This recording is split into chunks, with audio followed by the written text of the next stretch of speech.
Welcome aboard, Cotton. What is this? Oh, it's the flagship. This? Really? You expect this to compete with Zenoga? What are you talking about? It's just a boat, Commander, made of wood. Sorry, is there some sort of problem here? No, I think you may be onto something here with your boats. Ship. It also literally carries the flags of the guild. Oh, if you say so, sir. Ladies, gentlemen, and monsters of all ages, welcome one and all to another installment of everyone's favorite community-voted opinionated lists, another great debate of Monster Hunter. Today we'll be talking about a topic near and dear to everyone's hearts, the flagship monsters, and which one is the best. Now, a lot of people tend to have a soft spot for the flagship monster of the first Monster Hunter game that they played, but what will win out? Will it be that, or will that be overwhelmed by people's genuine appreciation of a particularly unique or special monster along the way? Only time will tell. Time and me.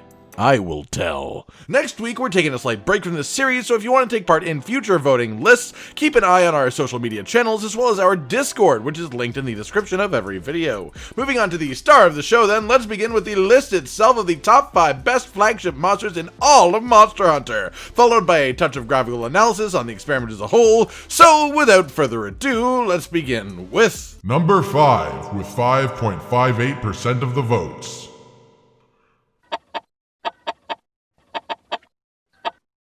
Bite me, Colonel Sanders. Rathalos.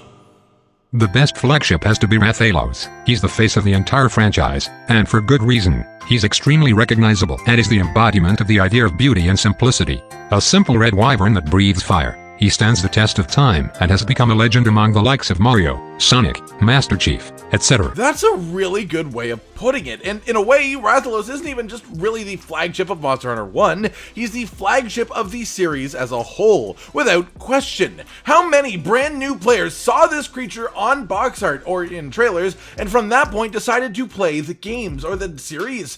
In a way, when you compare him to all these super crazy and unique monsters in the roster, something like just a fire dragon doesn't sound too special, but he is. He absolutely is. There's something to be said for the perfect introductory monster, as in the perfect creature to draw new players in without scaring them off by showing them something like Yamasukami first, throwing them right into the deep end of the crazy concepts, instead pulling them into the series by being that perfect light fantasy bridge into the series that we all love. Number 4, with 11.64% of the votes. Given the choice between the two of you, I'd take the seasick crocodile. Lagiacrus. Lagiacrus was the absolute best flagship for Tri. He embodied all the potential that water combated with a change in environment, creating a vastly different dynamic between you and the monster. Lagi on land was formidable. He had a number of powerful attacks, but they were clumsy in many ways, with long wind-ups and movements that left him exposed. But when he entered the water, he showed you exactly why he was an apex predator. The clumsiness is gone, replaced with a gracefulness that swam rings around you and flipping your earlier advantage on its head. This was the ultimate appeal of water combat, being forced to deal with the constraints of being underwater in a battle with a creature with no such issues, and Lagi epitomized that. And here comes a creature that I haven't seen in some time. I've missed this big guy. Even though I personally only fought him on land, hearing all of these differences really makes me appreciate the uniqueness of him being a flagship in the specific generation that he was. As not only was he the monster that he was, but he also embodied the mechanical uniqueness of the game he was from so perfectly. Almost like how Safi Jiva in Iceborne is pretty much the embodiment of using the clutch claw to tenderize effectively. Rather than having a fight that is only good for the fight that it is, he has a fight that amplifies and shows you the changes of this world around him, not only letting you fight him, but getting an above average experience of the uniqueness of hunting in that specific game as well, and I love that. Number 3, with 14.43% of the votes. Oh, shit! Valstrax. Even having not fought him, Valstrax is easily my favorite. I love his bird of prey design, and the concept of a jet engine elder dragon is too cool for words. Plus his wings also functioning as weapons when he turns them around is just plain awesome. What on earth is this? A list that Valstrax is an option on that he doesn't wind up in first? I almost don't believe it. Wait, okay, I do believe it because I know what is ahead of him.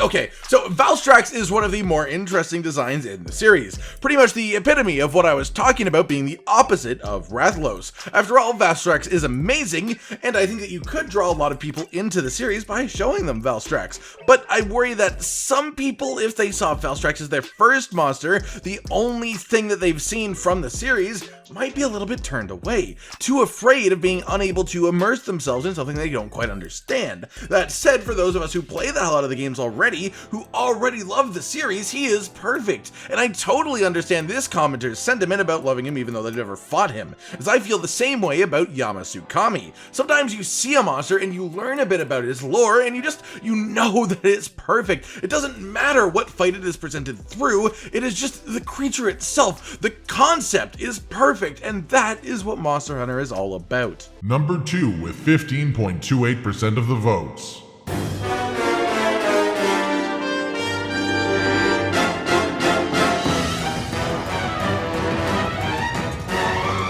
Nergigante. I'm gonna have to say Nergigante for the best flagship. He was a beast when you first had to fight him, and his dive bomb was just insane. It is cool how he is intertwined in the story, how he eats elder dragons, and how he maintains balance.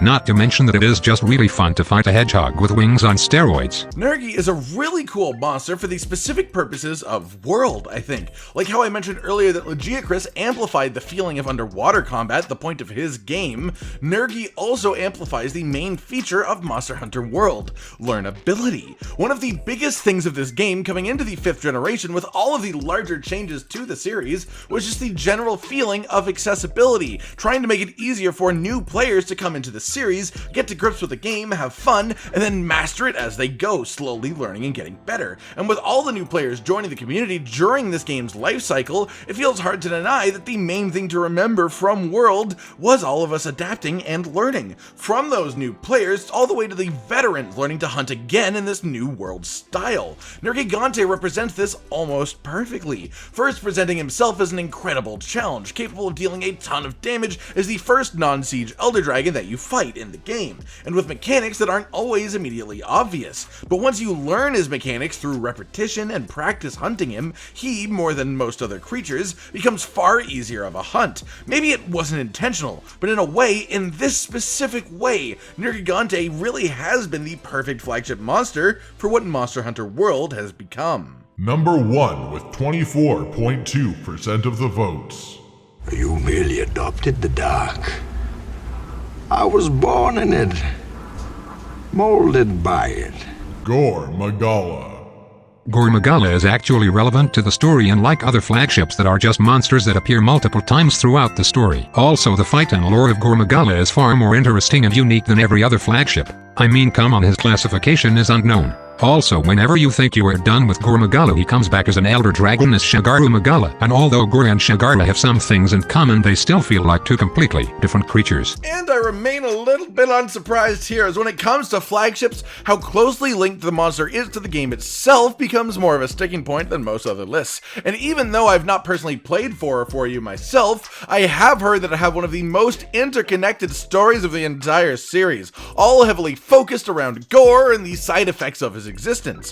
One thing I will say though is I think we are done calling him an unclassified monster. That is super outdated. Clearly, if he turns into Shagarumagala when he is older and Shagaru is an elder dragon, then Gormagala is just a dragon. Like no elder, just a dragon. And the point about Gor and Shagaru really makes me feel like they might have been ever so slightly ripped off in the 5th generation by the Jiva family. I don't know. An incredibly powerful creature endangering life as we all know it. The hunter takes it down only for it to reappear, molted as a far stronger version of itself, different color scales and everything. Coincidence? I think not! And that just about covers it for the list itself, ladies and gentlemen, which means that it's time for just the slightest touch of graphical analysis, and boy do I have 2 specific things I'd like to point out to you today, one of which you may already see, and that is that Magnamalo did actually get some votes, I still don't know how to pronounce his name correctly, from the other category. However, given that we have not seen more than 6 seconds of his existence up to this point, I didn't consider him a genuine option for the list, so I would expect his ranking to change on any similar lists a few months from now. Secondarily, it's worth noting noting that 2 of the top 5 on this list are the only 2 flagship monsters to appear in the recent trailers for the Monster Hunter movie. Now, given that they are Rathalos and Gormagala, who are already far beloved creatures in the community, it is no surprise that they are where they are on the list. However, the scholar in me has to wonder if their recent publicity has had any effect on the amount of votes that they got. Perhaps we will never know. Alright everyone, I've been Cotton Dinosaur, and this has been your list of the official top 5 flagship monsters in all of Monster Hunter. Do you agree with the majority on this one? What list would you like to see us do in this style in the future? Like if you like this video, subscribe and hit the notification bell for more, and most importantly, ladies and gentlemen, until next time, stay sweet. This is the brand new outro to tell you all the things that you do that we love, so let's start with something simple and say, oh, we love your eyes. When they're watching us play video games, when we make a bunch of jokes that are kinda lame, or when they gaze upon our failures as we try to kill the monsters or important news about the kingdom Animalia. Rage, Continent, Hollow, we're all here, talking about the things you want to hear, so if you want to be the first to hear, like and subscribe and the bell and we'll cheer. Some of you are patrons even though we are all the noobs and you're the pros. There's nothing we can do to thank you. No, really, there's nothing we could possibly do. Goodbye.